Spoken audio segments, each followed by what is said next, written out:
السلام عليكم ورحمة الله وبركاته.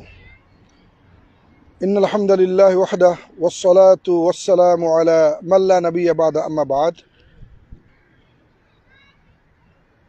সম্মানিত সুধীবৃন্দ ও প্রাণপ্রিয় ভাই ও বোনেরা ও আমার বন্ধুগণ,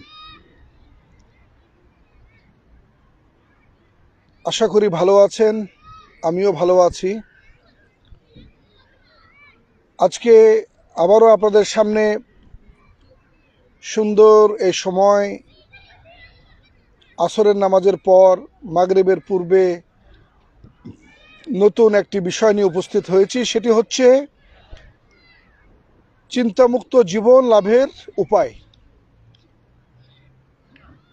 আল্লাহ সুবহানাহু আযজা ওয়া জাল তিনি তার পবিত্র মহাগ্রন্থ আল কোরআনুল কারীমে উল্লেখ করেছেন, তিনি বলেন, আউযু বিল্লাহি মিনাশ শাইতানির রাজীম, বিসমিল্লাহির রহমানির রহিম, ওয়ালা তাহিনু ওয়ালা তাহজানু ওয়া আনতুমুল আ'লাউনা ইন কুনতুম মুমিনিন।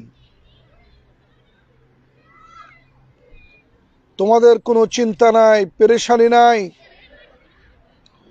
তোমরা সর্বোচ্চে যদি তোমরা মুমিন হও। আমরা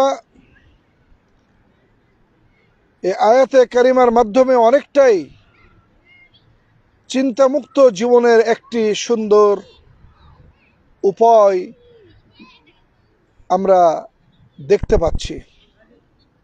তার আগে আমরা একটি ছোট্ট বিষয় বলতে চাই, সেটি হচ্ছে কেন এত চিন্তা, কেন এত পেরেশানি, কিসের জন্য আমরা আমাদের নিজের জীবনটাকে সংকুচিত করে ফেলছি। আজকে যদি সমাজে দেখি তো দেখব প্রায় অনেক মানুষ কেন যেন মন মরা হয়ে চলাফেরা করে, ঘোরাফেরা করে। জিজ্ঞেস করলেই তারা বলে ভালো নাই, খুব টেনশনে আছি, পেরেশানে আছি, চিন্তায় আছি। কিসের এত চিন্তা, কিসের এত ভাবনা? আসুন আজকে সেই বিষয় নিয়ে একটু কথা বলি।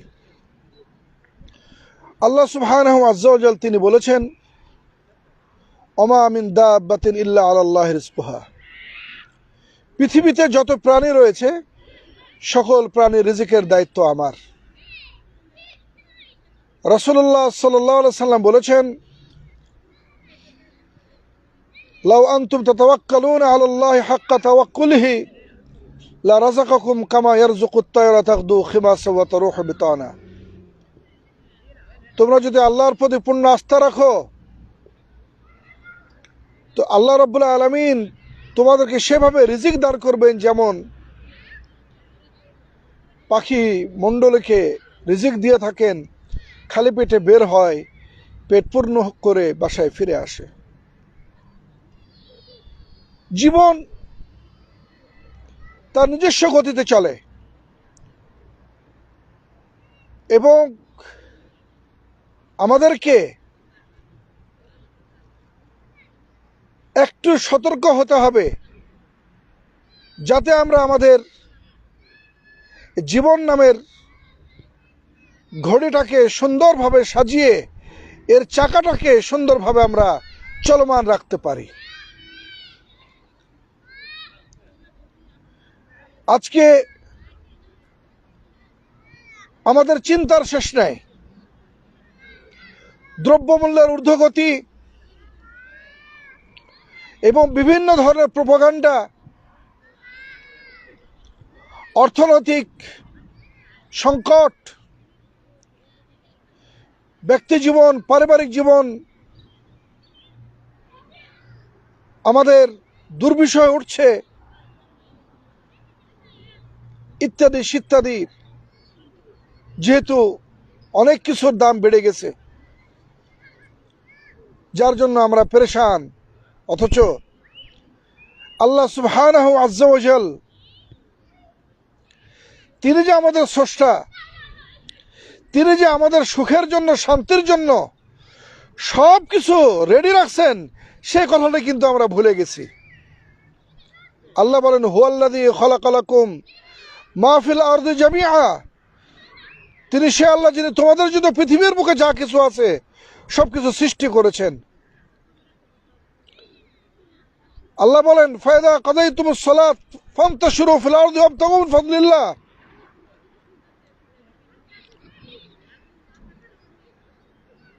যখন তোমরা নামাজ সমাপ্ত করবে আল্লাহর জমিনে বেরিয়ে পড়ো, দেখো আল্লাহ তোমার জন্য রিজিক কোথায় রাখছেন, দেখো কোথায় আমাদের জন্য আল্লাহ রিজিক রাখছেন। রিজিকের অর্থ শুধু টাকা পয়সা নয়, সবকিছুই। অথচ আজকে আমরা এই রিজিকটাকে কাছে পাচ্ছি না, নাগালে পাচ্ছি না। কারণ আমরা হয়তো অনেকেই আল্লাহর প্রতি পূর্ণ ঈমান এবং বিশ্বাসকে হারিয়ে ফেলেছি। আমাদের মাঝে অনেকেই আল্লাহর প্রতি পূর্ণ আস্থা আমরা হারিয়ে ফেলেছি, যার কারণে আমাদের এই চিন্তা এবং পেরেশানি। আল্লাহ সুবহানাহু আযজা ওয়া জাল তিনি সুন্দর একটি শর্ত দিয়েছেন, সেটা হল ঈমান।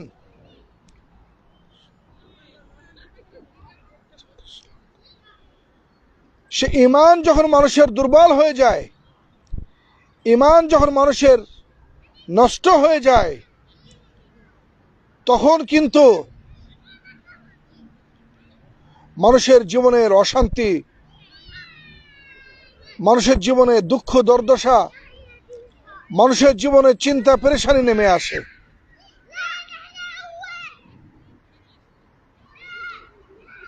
আল্লাহ সুবহানাহু ওয়া তাআলা আমাদেরকে নামাজ শেষে রিজিকের জন্য বের হতে বলেছেন, অথচ আমরা রাত্রি জেগে অযথা সময় নষ্ট করে, অনেকেই পাপাচারের মধ্য দিয়ে রাত্রি যাপন করে, অনেকে খেলাধুলা দেখার মধ্য দিয়ে রাত্রি যাপন করে, অনেকে বিভিন্ন অমূলক কাজের মধ্য দিয়ে সময়কে নষ্ট করে তারা ঠিকমতো ফজরের নামাজ আদায় করে না, ঘুম থেকে উঠতে দেরি করে, যার ফলে রিজিকের জন্য যে প্রহর আল্লাহ নিযুক্ত করছেন সেখান থেকে তারা বঞ্চিত হয়ে যায়। কারণ প্রিয় নবী সাল্লাল্লাহু আলাইহি ওয়াসাল্লাম তিনি বলেছেন, আল্লাহুম্মা বারিক লি উম্মতি ফি বুকুরিহা, হে আল্লাহ তুমি আমার উম্মতের সকালের কাজে বরকত দিও।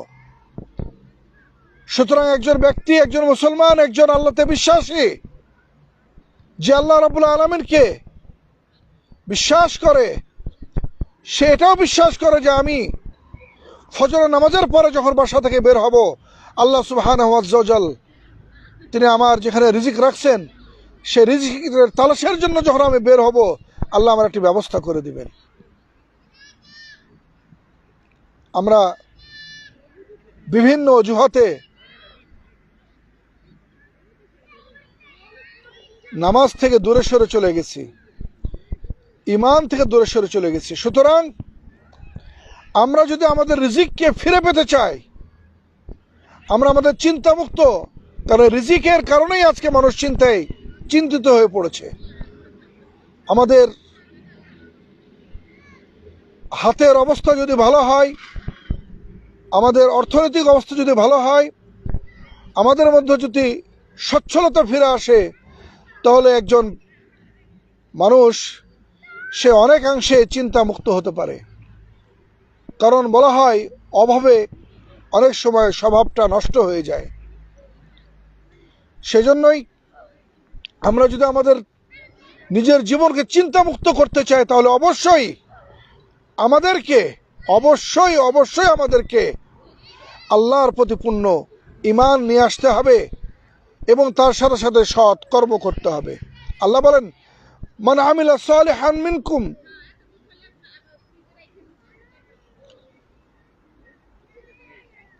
তোমাদের মধ্যে যারা সৎ কাজ করবে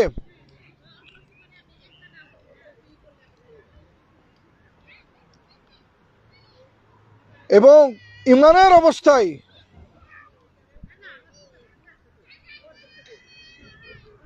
আল্লাহ রাব্বুল আলামিন তাকে,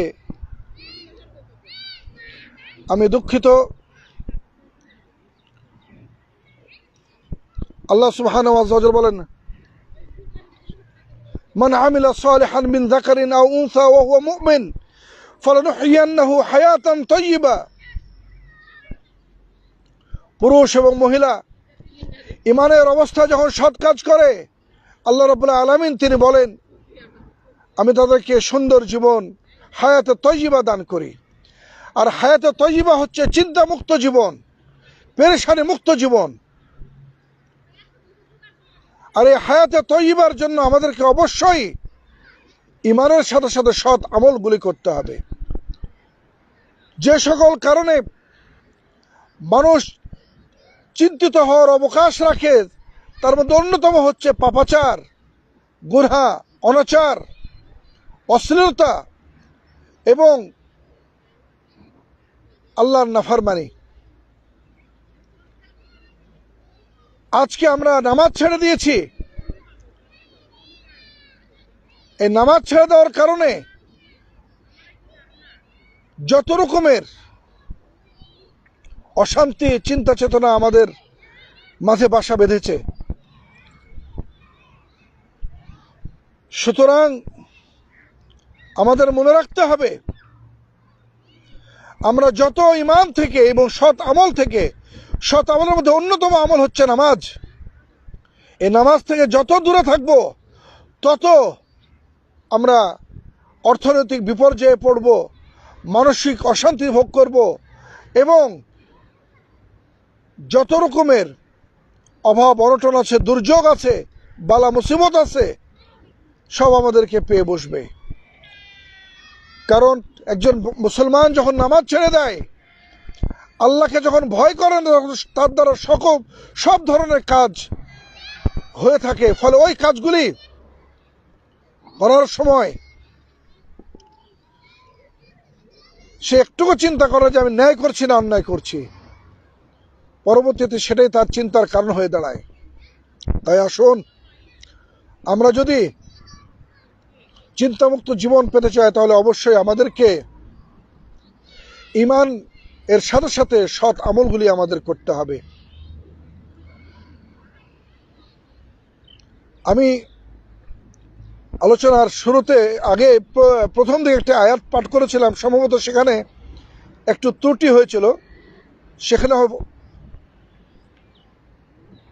যে আয়াতটি, ফাইদা কুদিয়াতিস সালাতু ফান্তাশিরু ফিল আরদি ওয়াবতাগু মিন ফাদলিল্লাহ, সুতরাং এটি একটু মানে সম্ভবত আয়াতের মধ্যে একটু ত্রুটি হয়েছিল। তাই আমি পরিশেষে আমি আমার শ্রোতা মণ্ডলীদের বলবো যে আমরা আসুন আল্লাহ রাব্বুল আলামিনের দরবারে দোয়া করি, আল্লাহ রাব্বুল আলামিন যেন আমাদেরকে পূর্ণ মুমিন বানায় দেন। কারণ এই ঈমানের মধ্য দিয়েই, সৎ আমলের মধ্য দিয়েই আমরা আমাদের জীবনকে চিন্তামুক্ত করতে পারি। এর বিকল্প আমাদের আর অন্য কোনো রাস্তা নাই। কারণ যদি কোনো ব্যক্তি মনে করে আমি ঈমানহীন জীবন এবং সৎ আমল মুক্ত জীবন দিয়ে ভালো থাকবো, কখনোই তার সম্ভব নয়। কারণ আল্লাহ বলে, ইন্নাস সালাতা তানহা আনিল ফাহশাই ওয়াল মুনকার, নিশ্চয় নামাজ মানুষকে বিরত রাখে যত রকমের অশ্লীল এবং গর্হিত কাজ রয়েছে তার থেকে। তার অর্থই হলো, যদি কেউ নামাজ না পড়ে তার দ্বারা সকল কাম সম্ভব। সালাফে সালেহিনগণের কোন একজন বলেছেন, আবু বকর রাদিয়াল্লাহু তাআলা আনহু তিনি বলতেন, মান যায়্যা আস-সালাতা ফাহুয়া লিগাইরিহি আজিয়া, যে নামাজকে নষ্ট করলে সে সব কিছু ধ্বংস করে দিল, নষ্ট করে দিল। অতএব নামাজ এ হচ্ছে সৎ আমল। সর্বোচ্চ ইবাদত হচ্ছে এই সালাত। তাই আসুন আমরা আমাদের সালাতকে ঠিক রাখার চেষ্টা করি। আমরা যদি অর্থনৈতিক মুক্তি চাই, তাহলে অবশ্যই সলাতের বিকল্প কোনো কিছু নাই। যদি আমরা চিন্তামুক্ত হতে চাই, সলাতের বিকল্প কোনো কিছু নাই, ইমানের বিকল্প কোনো কিছু নাই। আর ইমান যত মজবুত হবে, আল্লাহর প্রতি যত আমাদের ইমান দৃঢ় হবে, তত আমাদের জীবন চিন্তামুক্ত হবে, আমাদের কর্ম স্বচ্ছ হবে এবং আল্লাহর ভয়ভীতি আমাদের হৃদয়ের মাঝে এত বেশি তৈরি হবে যে আমরা ওই সকল কর্মকাণ্ড থেকে বিরত থাকবো যা কিনা আমাদেরকে চিন্তা এবং পেরেশানের মধ্যে নিমজ্জিত করে। পরিশেষে আমি আমার ভাইদের বলতে চাই যে আমরা আজকে প্রতিজ্ঞা করব যে আজ থেকে আমরা চিন্তামুক্ত জীবনের জন্য ইমানকে তাজদীদ করব এবং সৎ আমলের সাথে নিজেদের জীবনটাকে সম্পৃক্ত করব। এই বলে আজকের আলোচনা এখানে শেষ করলাম। ওমা আলাইনা ইল্লাল বালাগ ওয়া আখির দাওয়ানা আলহামদুলিল্লাহি রাব্বিল আলামিন। আসসালামু আলাইকুম ওয়া রাহমাতুল্লাহি ওয়া বারাকাতুহু।